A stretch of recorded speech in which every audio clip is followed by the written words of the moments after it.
Si hablamos de un principio general en todas las obras visuales, es imposible no referirnos a la luz. En sí, es el principio base para toda la creación de imágenes en nuestro mundo. Cuando hablamos de color, de calidez, de contraste, reflejos, sombras, hablamos únicamente de la iluminación y de cómo se comporta. Por eso es que es sumamente importante entender cómo reacciona la luz y la forma en la que se desenvuelve en nuestro entorno.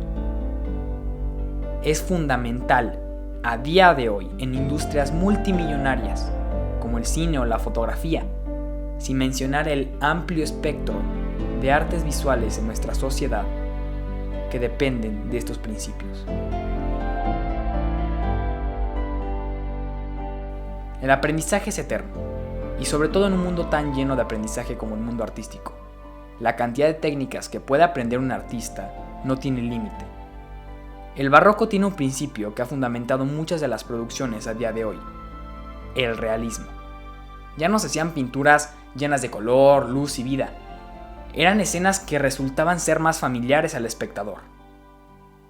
Es por eso que en general, en la industria audiovisual siempre se busca el realismo, para hacer que el espectador se sienta conforme, se sienta a gusto, se sienta familiarizado con lo que observa. Y repito, es curioso pensar cómo una pintura de más de 2 siglos de antigüedad parte como bases y como principios y conocimientos para los grandes artistas a día de hoy. Un ejemplo que podríamos utilizar, que a algunas personas les podrá parecer extraño, es comparar la película del The Joker, dirigida por Todd Phillips en el 2019. Compararla con un par de obras del barroco, más que nada con sus técnicas y artistas que permiten ilustrar de manera más directa cómo es que el impacto de más de 2 siglos atrás está palpable en una pantalla grande.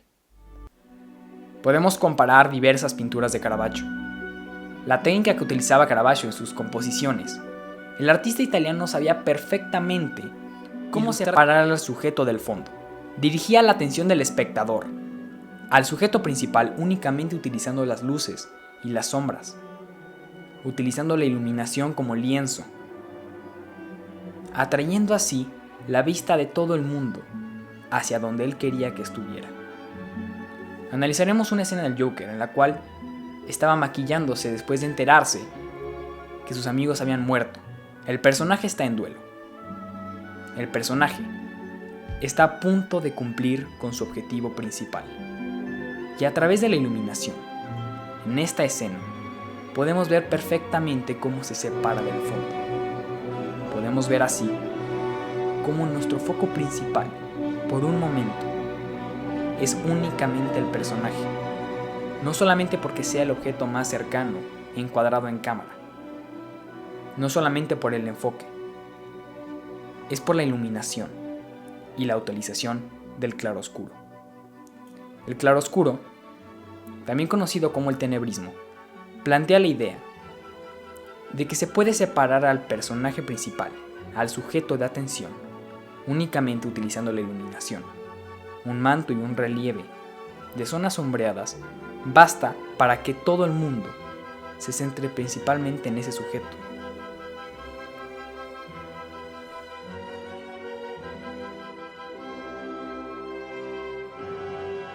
En el Joker se logra lo mismo, posicionando la fuente de luz justo por arriba del personaje, logrado que sea rodeado en sombras.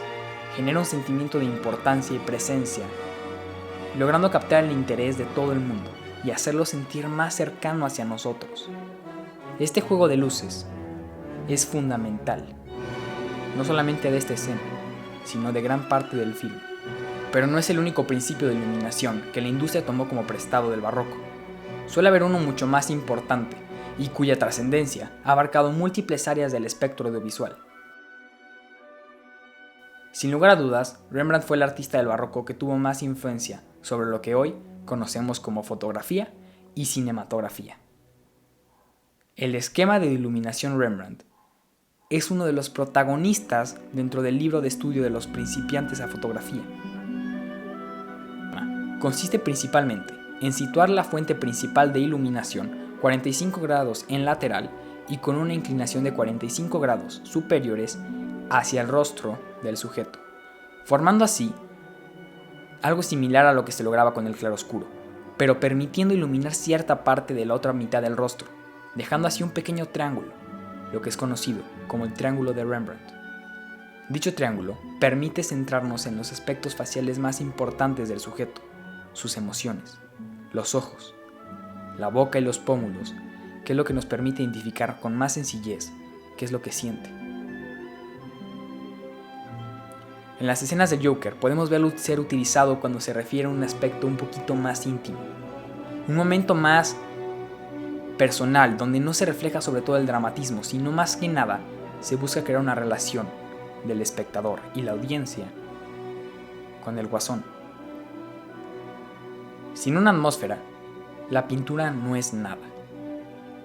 De ahí logramos obtener las emociones y entender lo que nos quiere comunicar el artista. La atmósfera la componen diversos aspectos, pero sobre todo la luz.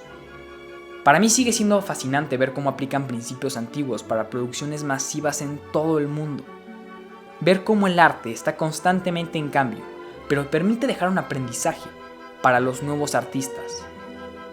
Saber que el legado de un artista trascendió más de 200 años y a día de hoy sigue vigente en una de las industrias más importantes del mundo entero.